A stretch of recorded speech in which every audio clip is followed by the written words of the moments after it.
most conservative governor I've ever seen in my lifetime.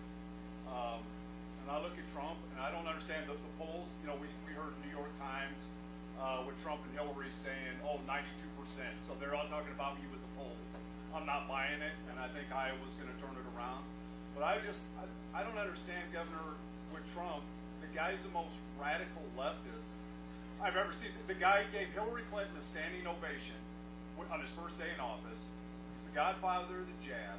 He's the godfather of woke. He said, take the guns first, ask questions later. He tried to ram through amnesty, and the Senate stopped it. The guy had Kim Kardashian as his de facto criminal justice reform czar. His leftist son-in-law and their shady Saudi business dealings. And, you know, he didn't pardon any of the January 6ers, the ones that weren't violent. I want to ask you, Governor, why do you think, in my opinion, that's a radical leftist. He's a New York con man. He's a New York liberal. Why do you think, Governor, yeah, he is. And why do you think, Governor, that just doesn't, all the things I just said, he's a liberal. Why do you think that doesn't resonate with Republican voters? Well, I don't know that that message really gets out. I mean, how many times have you heard that critique offered on talk radio or Fox News or any of these things? A lot of times they don't want to do it. I mean, you know, just like I've had differences with Donald Trump, and I supported him in 2020 and raised him a lot of money. But, you know, we really diverged on COVID because he had elevated Anthony Fauci. He kept Fauci in place. And I told people, because I had a lot of people like, oh, I don't know if they didn't want to support him because they were concerned about Fauci. And I said, look, he's going to get rid of him after the election. Just give him some time.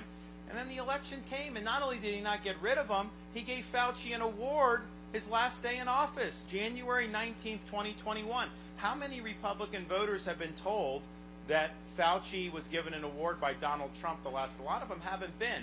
So some of this is just the way the media is, and I think that that's one of the reasons he's not been willing to debate, because you actually will have to defend your record. And look, I've given him credit for the good things that he's done, but he's never been held accountable for these other things. So he's not willing to debate. He's not willing to come to venues like this and answer questions. Of course not from individual Iowans. That's just the reality of the situation. But I do worry. Look, I think I don't think he could get elected in this country, in spite of what they say. You know, they said Hillary was 99%. The media is now trying to say that Trump would win because they want him to win the primary. But I think I think 24 will be a mess if that happens. That's why I'm running, because I think we can avert that, and I'm the best way to do that. But let's just say somehow he got in. I don't think he could get good personnel. And I think he would go left on a lot of these issues. I think on Second Amendment, he would go very wobbly. He's already talking about building like 10 new cities, having the federal government fund these cities. How much money would that cost to do? He's talked about building the FBI, a brand new, beautiful building in Washington, D.C. for a new headquarters. Why would we do that? I want to get these agencies out of the swamp. That's part of the problem, is that there's a big cabal inside Washington where all the power's been accumulated from. You know, he has taken liberal positions, even asking about you know, can a man become a woman? He's hedged on that. You watch the Megyn Kelly interview on all that stuff. So I think that I don't think you would get solid conservative policies. And I think he's even said he's not a conservative. I mean, he has said that. And that's the thing.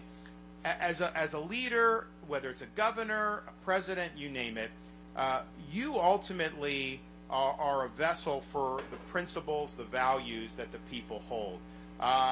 It's not about you. When it becomes just about a personality, regardless of the underlying principles, that is not a movement that is going to be successful. And I think too much of it now in this iteration of Trump. See, I think 2016, it was a lot about America first. Now I think it's more about Trump first and Trump's personal stuff. And here's the thing, that's just not the way you galvanize the support that you need to be able to do. That's why I say he's running on his issues and I'm running on your issues. Yep.